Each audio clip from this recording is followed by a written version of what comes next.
Hello students, कैसे आप सभी। मैं आशा करता हूँ आप सभी बढ़िया होंगे और मैं भी बहुत ही बढ़िया हूँ। आज हम एक नए चैप्टर की शुरुआत करने जा रहे हैं जिसका नाम है safety and first aid. Learning objectives, safety rules, preparing for emergency, first aid, get going. अब ये कुछ ऐसे क्वेश्चन हैं जो आप पूरा चैप्टर पढ़ लेंगे, उसके बाद इसके आंसर दे पाएंगे। Reading time, accidents can happen anywhere and at any time, मतलब कि एक्सीडेंट कहीं भी और कभी भी हो सकते हैं। Accident happens due to our negligence and carelessness, मतलब कि हम जब कुछ चीज़ों को ध्यान नहीं देते और केयर नहीं करते कुछ चीज़ों की, एक्सीडेंट तभी होते हैं। They happen when we do not follow safety rules, ये तब होते हैं जब हम सेफ्टी रूल्स को फॉलो नहीं करते। Let us learn some safety rules to be observed at different place to avoid accident, मतलब कि अब हम कुछ सेफ्टी रूल्स पढ़ेंगे कि घर पे या फिर बाहर हमें कैसे रहना चाहिए जिससे हम एक्सीडेंट को प्रिवेंट कर पाएँ। Safety at homes, wear cotton clothes when near the fire as synthetic clothes catches fire, मतलब कि हमें कॉटन क्लोथ्स पहनने चाहिए ना कि सिंथेटिक क्लोथ्स पहनने चाहिए। क्यों? क्योंकि जो सिंथेटिक क्लोथ्स है वो आग पकड़ लेते हैं जल्दी। Do not leave your books और toys scattered on the floor, someone can trip over them and get hurt, मतलब कि अपनी किताबों को ऐसे बिखरा के नहीं रखना चाहिए, टॉयज़ को बिखरा के नहीं रखना चाहिए, कोई इस पर चढ़ जाएगा तो उसको चोट लग जाएगी। Do not play with sharp objects like blade, scissor of knife, मतलब कि शार्प ऑब्जेक्ट से नहीं खेलना चाहिए, जैसे कि ब्लेड हो गया, सीजर हो गया, नाइफ हो गया। Keep the floors of rooms and bathrooms dry as we can slip on wet floors और हर्ट आवर सेल्फ, मतलब कि जो बाथरूम है उसको सूखा रखना चाहिए ना कि गीला रखना चाहिए, क्योंकि अगर गीला हुआ तो कोई भी आएगा और फिसल जाएगा। Do not run on the stair, stair में भागना नहीं चाहिए। Do not try to reach high places by using stools and chairs stacked over one another, मतलब कि हमें किसी ऊंची चीज़ के लिए चेयर का इस्तेमाल या किसी टूल का इस्तेमाल नहीं करना चाहिए। अगर वो एक दूसरे के ऊपर रखोगे तो यू कैन फॉल डाउन, तुम गिर सकते हो उससे। Do not touch electric switches and appliances with wet hands as you can get an electric shock, मतलब कि इलेक्ट्रिक स्विच या अप्लायंस को तुम्हें गीले हाथों से नहीं छूना चाहिए, तुम्हें शॉक लग सकता है। Road safety, learn and follow the traffic rules to keep safe on the road, मतलब कि अब हम ट्रैफिक रूल्स पढ़ेंगे और फॉलो करने चाहिए ट्रैफिक रूल्स ताकि आप रोड पे सेफ रहो। Do not use the mobile phone और listen to music while crossing the road, मतलब कि मोबाइल फ़ोन यूज़ करना चाहिए, गाने नहीं सुनने चाहिए रोड पे। You can meet with an accident, जिससे एक्सीडेंट हो सकता है।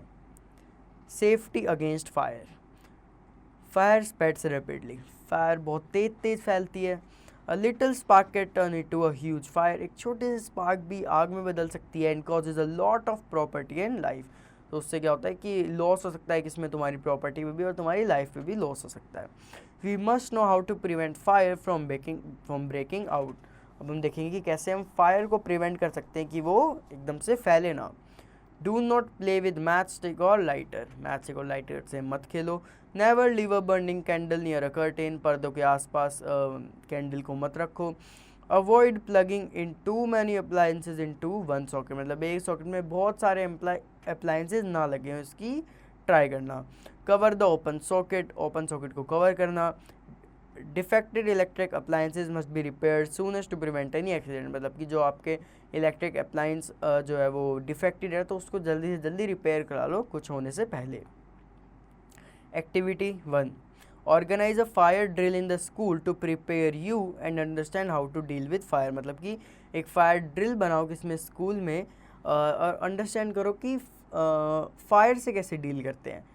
Take the help of your teacher, अपने टीचर्स की हेल्प लो। Safety from smoke, inform an adult immediately in case of some smell of smoke, मतलब कि अपने अगर आपको स्मोक आए, मतलब स्मोक की फील आए, स्मेल आए, तो क्या करो, एडल्ट को बताओ immediately. In case of smoke in are room, जब स्मोक होगा रूम में, lie down on the ground and crawl your way out of the room, मतलब कि नीचे झुक जाओ और रेंग रेंग के उस रूम से बाहर जाओ, from under the smoke. Overcoming a fire, मतलब फायर से कैसे बचे या फिर उसको कैसे ख़त्म करें, बोल सकते हैं। Do not panic if you see fire, panic मत करो जब भी तुम आग को देखो। Immediately inform the fire station, एकदम से फायर स्टेशन को इन्फॉर्म करो। Dial 101 and give them complete information where to reach, मतलब कि 101 डायल करो और उनको बताओ कि कहाँ पर पहुँचना है। इन्फॉर्म योर एल्डर्स और नेबर्स, अपने एल्डर्स और नेबर्स को इसके बारे में बताओ। थ्रो सैंड और water to put off fire cause due to burning of woods, plastic और पेपर मतलब कि जहाँ पर भी आग लगी है वहाँ पर सैंड या फिर पानी फेंको ताकि वो थोड़ी बुझ जाए। Do not use water to put off fire cause due to electric wires और fittings as we can be electrocuted, मतलब कि मान लो इलेक्ट्रिसिटी की वजह से या फिर इलेक्ट्रिक अप्लायंस की वजह से आग लगी है तो उसके ऊपर पानी मत फेंको, उससे क्या होगा, इलेक्ट्रोकटेड हो सकते हैं। Switch off the main power supply, main power supply को बंद कर दो। यूज सैंड और फायर एक्सटिंग्विशर, या तो सैंड यूज़ करो या फायर एक्सटिंग्विशर यूज़ करो। If fire is cause due to some oil, अगर फायर किसी ऑयल की वजह से हुआ है, petrol, kerosene, diesel, try to put it off with mud और सैंड, मतलब मड या सैंड की यूज़ से उसको बुझाने की कोशिश करो। इफ़ वाटर इज़ यूज्ड, अगर हमने पानी यूज़ किया, it will form a layer below the oil, ये एक लेयर बना लेगा ऑयल के नीचे, and will not solve the problem, उससे प्रॉब्लम सॉल्व नहीं होगी।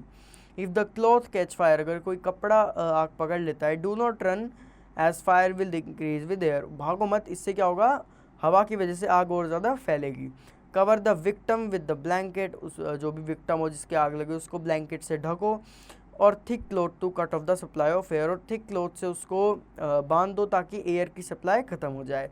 Make the victim roll on the ground, जो विक्टम है उसको रोल मतलब घुमाओ ऐसे ज़मीन पे रेंग दो on the ground to control the fire, fire को कंट्रोल करने के लिए। Do not peel off the clothes, कपड़े मत निकालना विक्टम के।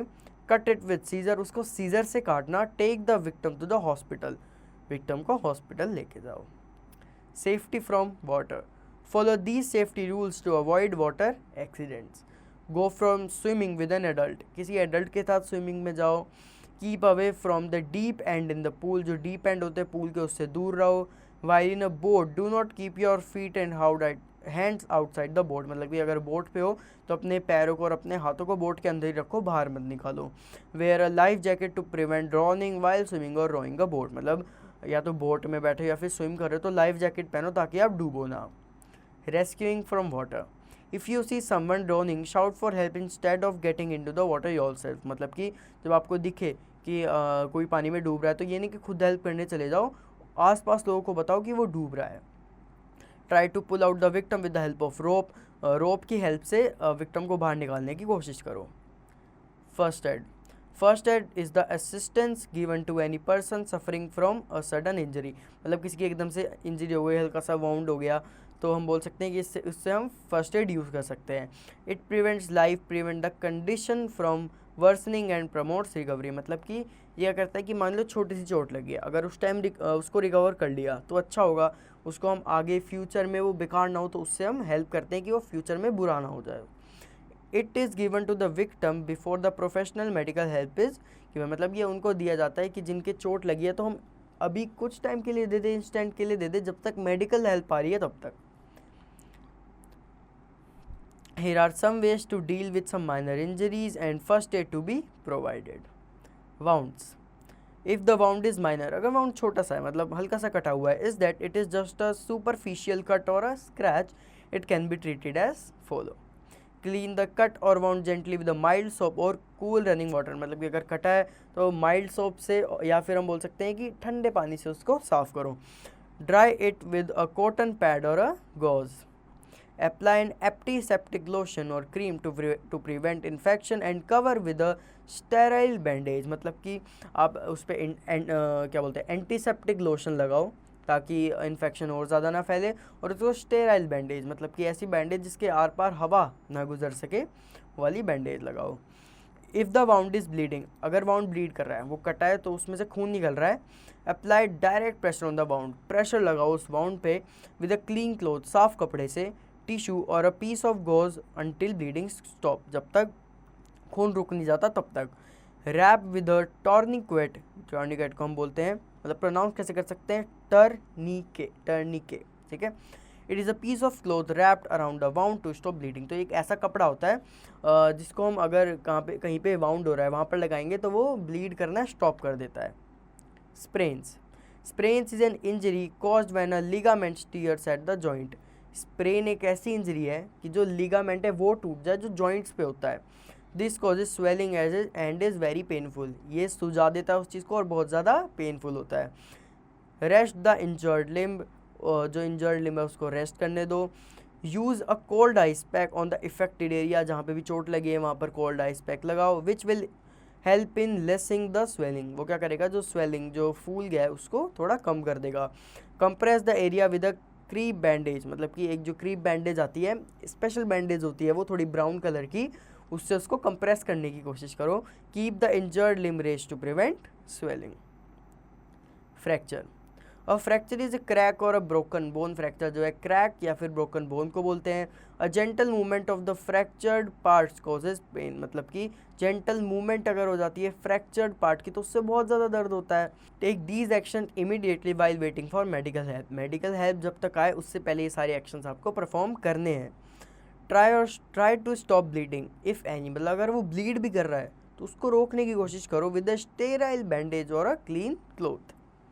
Do not try to move the injured area, जो इंजर्ड एरिया उसको मूव ना ही करो तो अच्छा है। कीप इट स्टिल, उसको एकदम स्टिल रखो। Apply ice pack to limit swelling and relieve pain, मतलब आइस पैक लगाओ स्वेलिंग को लिमिट करने के लिए और पेन को रिलीव करने के लिए। A structured arm can be supported with a sling, एक स्लिंग मतलब बोल सकते हो कि उसको सपोर्ट करने के लिए ताकि वो एक ही जगह पर रहे उसको यूज़ करते हैं। A splint helps in keeping the affected limb still, जो स्प्लिंट है वो क्या करता है, हेल्प करता है कि वो एकदम स्टिल रहे एंड स्ट्रेट रहे। इट कैन बी कॉशन्ड विद वूल और क्लोथ, मतलब कि हम उसको कुशन कर सकते हैं, मतलब ताकि उसको सॉफ्ट सा लगे हम उसको कुशन कर सकते हैं किससे, वूल से या फिर क्लोथ से। Activity 2, prepare a first aid kit, एक फर्स्ट एड किट प्रिपेयर करो। Mention the things you would keep in it, mention करोगे कि आप उस पर क्या क्या रख रहे हो। Make the first aid symbol on the box, और उस बॉक्स पे फर्स्ट एड का सिंबल बनाओ जो क्रॉस रेड कलर का होता है, ऐसा प्लस जैसा। Animal bites, wash the bite area with soap and water, मतलब कि अगर आपको किसी एनिमल ने काट लिया तो उसको वाटर और सोप से क्या करो, साफ़ करो। Try to stop bleeding if any with the sterile gauze, मतलब कि जहाँ पर भी ब्लीड कर रहा है उसको स्टेराइल गॉस से, मतलब कि जिसमें हल्का बोता आप बोल सकते हैं डेटॉल लगाओ या फिर कुछ भी लगाओ, उससे उसके ब्लीडिंग को स्टॉप करो अगर हो रही है तो। अप्लाई एंटीसेप्टिक ऑइंटमेंट, मतलब कि एंटीसेप्टिक ऑइंटमेंट को यूज़ करो। Bite of some animals like monkey, dogs, rats can cause rabies, मतलब कि कुछ एनिमल्स जैसे कि मंकी हो गए, बैट हो गए, रैट हो गए, अगर इन्होंने आपको काटा तो उससे आपको रेबीज हो सकता है। Visit a doctor and take the course of injection if necessary, doctor पे विजिट करो और अगर आपको इंजेक्शन का कोर्स उन्होंने बोला है करने को तो उसको पूरा करो। Snake bite, have the person lie down with wound below the level of heart, मतलब कि जिसको भी स्नेक ने काटा है उसको क्या करो, लिटा दो हार्ट लेवल से थोड़ा नीचे। Keep the person calm and avoid spreading the poison, उस बंदे को काम रखो जिससे क्या होगा कि वो हड़बड़ी नहीं करेगा और पॉइजन जो है ज़्यादा स्प्रेड नहीं होगा। Cover the wound with loose sterile bandage, इस बार टाइट नहीं लूज बांधना है स्टेराइल बैंडेज से। Do not suck out the venom with mouth, मतलब कि वेनम ने काट तो लिया अब उसको अपने मुंह से सक आउट मत करो। Do not apply tourniquet ice और water. Bleeding nose, sit upright and lean forward. Pinch your nose shut with your thumb and index finger for 5 to 10 minutes, मतलब कि अपनी नोज़ को पिंच करो और थंब से उसको बंद करो और इंडेक्स फिंगर से बंद करो, कितने, 5 और 10 मिनट तक। Keep the head higher than the level of your heart, अपने हार्ट के लेवल से हेड को हायर रखो। ब्रीथ थ्रू योर माउथ, अपने माउथ से ब्रीथ करो कुछ टाइम तक। An ice pack can also help stop bleeding, जो आइस पैक है वो भी हेल्प करेगा कि ब्लीड ना हो। Do not blow or pick your nose for some hours, मतलब कुछ समय के लिए अपने नाक से सांस ना लो, अपने मुंह से ही सांस लो कुछ टाइम के लिए।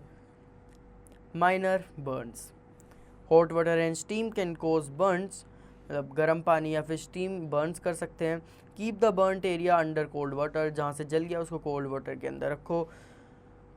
Do not prick if blister are formed as open blister can cause infection, मतलब कि जो अगर ब्लिस्टर मतलब कि जल के वो छिल के खुल गया है मान लो वहाँ से, तो उसको खुला मत रहने दो, उससे क्या होगा आपको और ज़्यादा इन्फेक्शन हो जाएगा। Apply an antiseptic lotion over the burnt area, मतलब जहाँ से जला है वहाँ पे एंटीसेप्टिक लोशन लगाओ। You can also apply aloe vera gel, आप एलोवेरा जेल भी लगा सकते हो। Fainting, an person faints when blood supply to the brain is inadequate, मतलब कि जब बंदा फेंट कर जाता है, फेंट मतलब बेहोश हो जाता है, तो ब्लड सप्लाई जो होती है वो इनएडिक्वेट हो जाती है, मतलब ढंग से नहीं हो पाती। This causes loss of consciousness, इससे क्या होता है, लॉस ऑफ कॉन्शियसनेस हो जाती है। It is for brief time, ये कुछ टाइम के लिए ही होता है। Make the person lie flat with head lower than the level of the body, मतलब कि उसको एकदम सीधा लिटा दो, जो लेवल होता है बॉडी का उससे नीचे। लूजन द क्लोथ्स को ढीला कर दो। Do not crowd around the person, मतलब भीड़ मत लगा दो उसके आसपास। If fainting persist for a longer time call a doctor, अगर वो काफ़ी लंबे टाइम के लिए भी होश है तो फिर उसके बाद तो डॉक्टर को कॉल करो। Heart stroke, exposure to heat and humidity for a long span of time can cause heart stroke, मतलब कि अगर आप किसी लंबे टाइम के लिए ह्यूमिडिटी में हो तो उससे क्या होता है, फिर हीट में हो तो उससे क्या होता है, आपको हार्ट स्ट्रोक होता है। The person losses water and minerals from the body date causes dehydration, वो बंदा क्या होता है, वो पानी और मिनरल्स उसको टाइम पे नहीं मिल पाता, जिससे क्या होता है, उसको डिहाइड्रेशन हो जाती है। It can be accompanied with headache, dizziness and high fever, इससे क्या होता है, उसको हेडेक होता है, डिजीनेस होता है और क्या होता है, हाई फीवर हो जाता है। Move the person to a cold place out of direct sunlight, मतलब कि उसको ठंडी जगह पे ले जाओ जहाँ पे डायरेक्ट सनलाइट ना आ रही हो। रिमूव और लूजन द अननेसेसरी क्लोथ, मतलब अननेसेसरी क्लोथ है तो निकाल दो, वरना कपड़े को लूज कर दो। Place the person on his side to expose maximum skin surface to air, मतलब कि जहाँ पर हवा चल रही है उसको उस साइड कर दो ताकि ज़्यादा उसको हवा मिलती रहे। Ice pack can be applied on the head, neck और आर्म, अंडर आर्म्स, ठीक है। तो आइस पैक लगाओ उसके हेड पे, नेक पे या फिर अंडर आर्म पेट्स पे। ओरल डिहाइड्रेशन सॉल्यूशन, जिसको हम ORS बोलते हैं, can be given to the person, तो जिसको डिहाइड्रेशन हो गई या फिर हार्ट स्ट्रोक हो गया बोल सकते हैं, उसको ORS देना चाहिए। It is a solution of water with salt and sugar in small proportion, ये वो ऐसा सॉल्यूशन होता है पानी का जिसमें सॉल्ट और शुगर होता है स्मॉल प्रपोर्शन में। Summary: accidents happens due to our carelessness. Traffic rules must be followed on the road. Keep away from electric appliances at home. Prevent fire from breaking out. Learn to use fire extinguisher. First aid is the assistance given to person before medical help arrives. Think and answer. A. Tick the correct option. Wear cotton clothes when near fire. ऐसी content के basis पे आपको सब करना है। Fill in the blanks. Do not play with dash object, sharp objects. C. Write T for true and F for false, आपको statement पढ़ के बताने की वो चीज़ सही लिखी है, गलत लिखी है, सही के लिए T और गलत के लिए F। गिव रीजन, इसमें आपको रीज़न देने हैं कि क्या वो पर्टिकुलर लाइन है, उसका क्या रीज़न है, क्यों हो रहा है, ऊपर जो मैंने कंटेंट बताया उसके बेसिस पे आपको इसका आंसर करना है। मैं आशा करता हूँ आपको ये चैप्टर अच्छे से समझ आया होगा। इसको रिपीट करो, समझ नहीं आया तो प्रैक्टिस करो अच्छे से। Thank you.